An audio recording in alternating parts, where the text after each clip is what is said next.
Bom, pessoal, o principal objetivo dessa disciplina de cálculo 4 é o estudo das integrais múltiplas, como calcular integrais duplas e triplas. Porém, iniciamos falando de coordenadas polares, cilíndricas e esféricas, porque essas coisas serão úteis lá na frente, na hora de trabalhar com essas integrais múltiplas, beleza? As duas primeiras aulas serão destinadas ao estudo de coordenadas polares. Muito bem, nós estamos acostumados a trabalhar em coordenadas cartesianas. Lá no plano cartesiano existem dois eixos que se cruzam perpendicularmente, o eixo Y, que é o vertical, e o eixo X, que é o eixo horizontal, né? Onde um ponto possui um par de valores, um valor para X e um valor para Y, que o localizam nesse plano.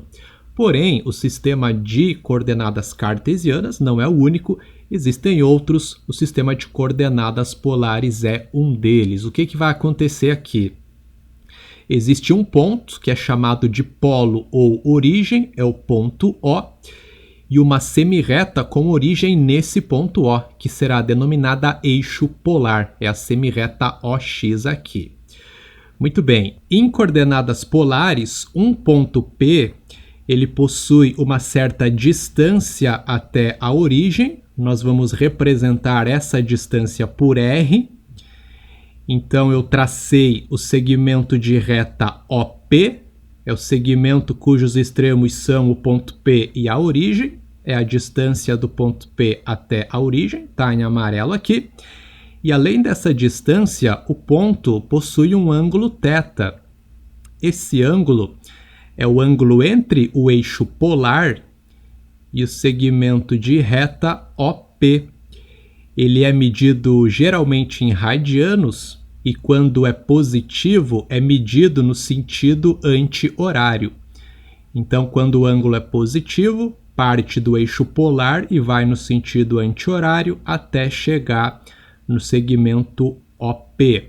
Caso o ângulo seja negativo, partimos do eixo polar e vamos no sentido horário até chegar no segmento OP, beleza? E aí dizemos então que o ponto P tem coordenadas polares R e θ. Vamos observar alguns exemplos. Olha só o primeiro exemplo, o ponto tem coordenadas polares 2 e π sobre 6. Então a sua representação fica dessa maneira aqui. O ponto estará no primeiro quadrante, porque π sobre 6 é 30 graus, certo? 30 graus é menor que 90. Então, o ponto vai estar no primeiro quadrante. E aí, a distância dele até o polo, até a origem, né, é de 2 unidades. Essa unidade é você que vai definir na hora de fazer a tua representação. Como assim, professor? Você estabelece uma certa distância para ser a distância total, certo? E aí você vai pegar essa distância total, e aqui no caso, como R é 2, vai dividir essa distância total em duas partes iguais. Cada pedaço desse vai ser uma unidade na nossa representação. Beleza? Então aqui a gente tem o ponto P a 2 unidades de distância da origem, e o ângulo é π sobre 6. Próximo exemplo, temos ali o ponto de coordenadas polares 3 e menos 2π sobre 3. Esse ponto vai estar lá no terceiro quadrante, porque qual é esse ângulo menos 2π sobre 3? Quando um ângulo é negativo, a gente vai no sentido horário, né? Quem é 2π sobre 3? 2π sobre 3 é 120 graus, então eu parto do zero e vou andar no sentido horário 120 graus. Então, partindo do zero, que é o 360 graus, né? São ângulos congruentes, nós vamos ter que ângulo? 360 desconta 120, 240.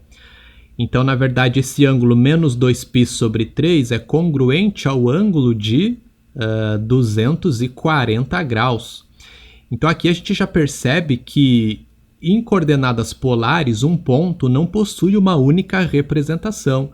Eu poderia trocar esse ângulo menos 2π sobre 3 ali pelo ângulo de 240 graus, que eu teria exatamente o mesmo ponto, tá? Então isso é importante de observar. Em coordenadas polares, um mesmo ponto pode ter infinitas representações. Eu posso tomar infinitos ângulos diferentes ali, que são todos congruentes, né? Então, beleza, o ponto vai estar aqui no terceiro quadrante, e aí o R é 3, ele está a 3 unidades de distância da origem. Estabeleço uma distância para ser a distância total e vou dividir essa distância em 3 partes iguais. Cada pedacinho desse é uma unidade nessa representação. Então, o ponto está a 1, 2, 3 unidades de distância lá da origem. Legal, terceiro exemplo, o ponto tem coordenadas 1 e 3π. Bom, 3π é o ângulo de 2π, que é uma volta completa, e mais meia volta, que é π, beleza? Então eu vou partir aqui do eixo polar, né? Faço uma volta completa, e aí vou dar mais meia volta. Então fica dessa maneira aqui a representação, e aí o ponto vai estar no que seria o prolongamento do nosso eixo polar à esquerda aqui, certo? E a distância é de 1 unidade. Então fica dessa maneira a representação, certo? Próximo exemplo, o ponto tem coordenadas polares menos 2 e 3π sobre 4. Note que agora o R é negativo. Qual será a diferença? Inicialmente, nós vamos pensar na representação do ponto como se o R fosse 2 positivo, ok? Então, 3π sobre 4 é 135 graus, é um ângulo maior que 90, esse ponto estaria no segundo quadrante, mais ou menos aqui, né? Beleza, então o ponto estaria mais ou menos aqui no segundo quadrante, né? A 2 unidades de distância da origem. Porém, o R é menos 2, né? Então, o que vai mudar? O que vai mudar é que o ponto ele vai estar no sentido oposto. Então, nós prolongamos esse segmento com extremos aqui na origem e onde estaria o ponto aqui em cima, a gente prolonga para baixo e o ponto vai estar nesse prolongamento lá embaixo. Beleza, galera? Então, quando o R é negativo, o ponto estará no sentido oposto. Quando o ângulo é negativo, esse ângulo é medido no sentido contrário, que é o sentido horário. Vamos agora para a parte talvez mais importante dessa aula, que é a relação entre coordenadas polares e cartesianas. Temos aqui um ponto P, que está representado em coordenadas cartesianas, está no plano cartesiano, e está também representado em coordenadas polares, de modo que o polo coincide com a origem do plano cartesiano e o eixo polar coincide com o eixo X aqui do plano cartesiano. Tranquilo? Então o ponto P tem coordenadas cartesianas x e y, e as suas coordenadas polares são r e θ. O r está em amarelo aqui, é a distância do ponto P até a origem, e θ é o ângulo entre o eixo polar, que é o eixo X, e a semirreta, aliás, o segmento de reta que está em amarelo, né? Que é a distância do ponto P até a origem. Beleza. Primeira relação que nós observamos facilmente é que r ao quadrado é igual a x ao quadrado mais y ao quadrado. Concorda comigo? Porque nós temos um triângulo retângulo aqui, né? Esse ângulo é de 90 graus. Então temos um triângulo retângulo onde o R é a hipotenusa e os catetos medem x e y. Basta aplicar o teorema de Pitágoras nesse triângulo retângulo que obtemos a primeira relação. X ao quadrado mais y ao quadrado é igual a r ao quadrado.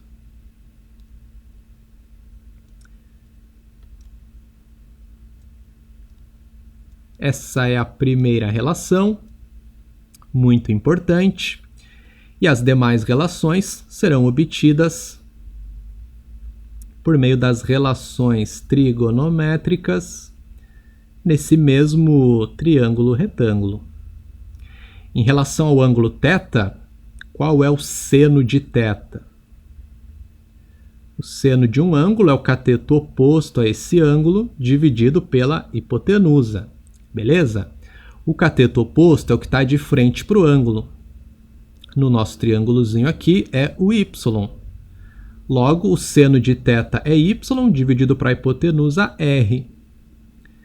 Se eu passar o r que está dividindo multiplicando, eu obtenho o y. Logo, quem é o y? Y é igual a r vezes o seno de θ.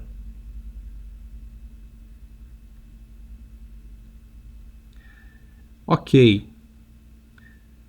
Se eu olhar para o cosseno de θ, eu vou descobrir quem é x, porque o cosseno de um ângulo é o cateto adjacente a esse ângulo dividido pela hipotenusa.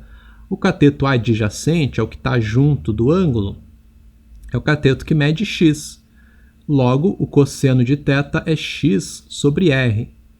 Da mesma forma, passa o r multiplicando, temos que x é igual a r vezes o cosseno de θ. Então, x é r vezes cosseno de θ e y é r vezes seno de θ. Além disso, x ao quadrado mais y ao quadrado é igual a r ao quadrado. Podemos ainda olhar para a tangente do ângulo, que dá uma terceira relação. A tangente é o cateto oposto dividido pelo cateto adjacente. Logo, é y dividido para x. Então, pode ser útil em alguns casos essa terceira relação aqui também. Y sobre x é igual a tangente de θ. Na sequência dessa aula, vamos resolver alguns exemplos. Vamos converter pontos de coordenadas polares para cartesianas e vice-versa. E também veremos como transformar uma equação que está uma equação polar, escrevê-la na forma cartesiana, e também da forma cartesiana como obter uma equação polar, tá? Então, vamos lá, olha só o primeiro exemplo. Converta o ponto de coordenadas polares 2 e π sobre 3 para cartesianas. Então, eu tenho um ponto em coordenadas polares, quero saber em coordenadas cartesianas quais são as coordenadas desse ponto. Como que eu faço isso? Muito fácil. Como nós acabamos de ver anteriormente, quem é o x? X é igual a r vezes cosseno de θ, certo? E o y é igual a r vezes o seno de θ. Portanto, é só você substituir o r, que é 2, e o ângulo θ, que é π sobre 3. Você vai obter automaticamente o x e o y. Primeiro exemplo, bem simples. O x fica 2, que multiplica o cosseno de π sobre 3.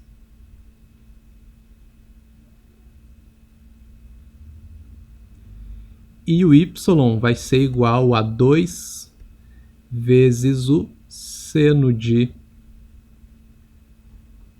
π sobre 3. Π sobre 3 é 60 graus. Portanto, qual é o cosseno de 60 graus? 1 sobre 2. X é 2 vezes 1 sobre 2, que dá 1. E o y, 2 vezes o seno de 60 graus, que é raiz de 3 sobre 2. Corta o 2, fica a raiz de 3. Portanto, o ponto tem coordenadas cartesianas 1 e raiz de 3. Bem fácil, né? Olha só o próximo exemplo. Agora é o contrário. O ponto está em coordenadas cartesianas e eu quero escrevê-lo em coordenadas polares. Como que eu faço isso? Primeiro, eu preciso saber o que eu preciso saber, né, para ter as coordenadas polares. Eu preciso do R e do θ, do ângulo. O R eu consigo obter por meio do x e do y, né? A gente sabe que x ao quadrado mais y ao quadrado dá o R ao quadrado. E o x e o y a gente conhece, são as coordenadas cartesianas. Então, x ao quadrado mais y ao quadrado é igual a R ao quadrado. Dessa maneira, x é 1 e y é menos 1. Fica 1 ao quadrado mais menos 1 ao quadrado igual a R ao quadrado. 1 ao quadrado é 1, menos 1 ao quadrado é 1 também. 1 mais 1 dá 2. R ao quadrado é igual a 2. Logo, R é raiz quadrada de 2. Muito bem, falta achar o ângulo, o θ. Como é que eu faço isso? Nós vimos uma relação anteriormente que diz que y sobre x é igual a tangente de θ. Isso é legal porque nós conhecemos o y e o x, e aí por meio da tangente a gente pode descobrir qual é o ângulo θ, né? Y sobre x vai ser menos 1 dividido para 1, que dá menos 1. Sabemos que a tangente de θ vale menos 1. Qual é o ângulo cuja tangente vale menos 1? Esse ângulo não é único, né? Existem infinitos ângulos que vão ter essa mesma tangente. Porém, como nós já comentamos no início da aula, um ponto ele pode ter infinitas representações em coordenadas polares, né? Então, basta você achar um dos ângulos que possuam essa tangente que está resolvido. Então, a gente sabe que o ângulo de 45 graus tem tangente igual a 1. É só lembrar em quais quadrantes a tangente é negativa. É no segundo e no quarto quadrantes, né? Então, para eu pegar o ângulo do quarto quadrante que tem a mesma tangente que o 45 graus, é só eu andar 45 graus no sentido horário, partindo do zero, né? Ou seja, basta eu tomar o ângulo de menos π sobre 4. θ é igual a menos π sobre 4. É o ângulo de 315 graus, né? Teria que fazer a conversão em radianos para ver qual é esse ângulo. Por isso que fica mais fácil pegar logo o π sobre 4 negativo. É o ângulo que está na mesma posição ali, é congruente ao 315 graus, tá? E aí o nosso ponto tem coordenadas polares raiz de 2 e menos π sobre 4. Terceiro exemplo, encontre a equação cartesiana da curva de equação polar r igual a 2 vezes cosseno de θ. Muito bem, temos uma curva de equação polar e a gente quer descobrir a equação cartesiana. Na próxima aula, nós veremos como esboçar o gráfico de uma equação polar, certo? A gente vai ter uma aula inteira só para ver como que são os gráficos dessas curvas polares, é bem legal. Mas, por enquanto, veremos então como que a gente descobre a equação cartesiana de uma curva polar e vice-versa. Para isso, só precisamos usar as relações vistas anteriormente. Então, olha só, temos ali r igual a 2 vezes cosseno de θ. Para passar para a equação cartesiana, eu preciso deixar tudo que está ali em função apenas do x e do y. Não pode aparecer mais o r e nem o θ. Não pode ter nenhum cosseno, nenhum seno, nada disso. Então, o que eu vou fazer aqui? Bom, o cosseno, lembra, ele é x dividido para r. Portanto, eu posso dizer que r é igual a 2 vezes x sobre r. Ok. Esse r que está dividindo dá para passar multiplicando. Aí vai ficar r ao quadrado igual a 2 vezes x. Está quase resolvido o nosso problema. O cosseno já desapareceu. Só falta desaparecer esse r. Isso é facilmente obtido, né? Porque quem é r ao quadrado? É x ao quadrado mais y ao quadrado. Então, fica x ao quadrado mais y ao quadrado igual a 2x. Está resolvido o nosso problema. A equação ficou escrita apenas em função de x e de y. Bom, dá para dar uma melhoradinha nessa equação. Podemos escrever x ao quadrado menos 2x mais y ao quadrado igual a 0. Esse x ao quadrado menos 2x dá para fatorar, escrevendo x menos 1 ao quadrado. A gente faz uma fatoração por complementação de quadrados, né? Então, x menos 1 ao quadrado é x ao quadrado menos 2x, só que daí vai aparecer um mais 1 que não estava lá em cima. Então, eu tenho que descontar esse 1, certo? Beleza. Mais y ao quadrado, e daí tudo isso igual a 0.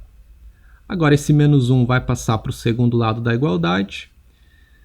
Concluímos que x menos 1 ao quadrado mais y ao quadrado é igual a 1. Olha só que legal essa equação. É a equação de uma circunferência, certo?